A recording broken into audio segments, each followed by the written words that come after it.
Applying universal design in the classroom is not as difficult as some might think.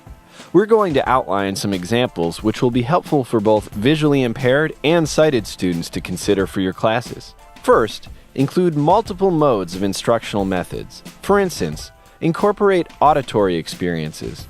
Playing an audio example through speakers or on a piano doesn't just help visually impaired students, it gives all students a chance to process music visually and orally. Second, verbalize. Be descriptive and avoid words like this, that, here, and there when writing on the board. Verbalize what measure, number, or chord name you're referring to rather than just pointing. This makes your teaching clearer for all students.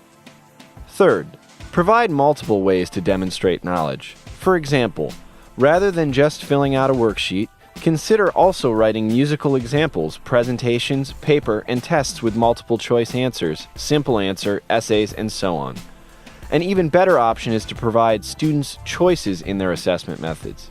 Fourth, select materials early. This gives visually impaired students time to ensure your materials are accessible, and if they aren't, they'll have more time to get them converted into an accessible format prior to class or the due date of the assignment. This concept benefits all students, as it provides your students with the flexibility to read ahead or begin thinking about assignments early.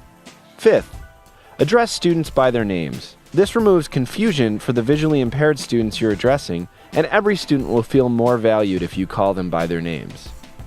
Sixth, provide documents in accessible formats. For example, if you make your PDF documents accessible, visually impaired students can read them, but it will also make your document become searchable, which benefits everyone.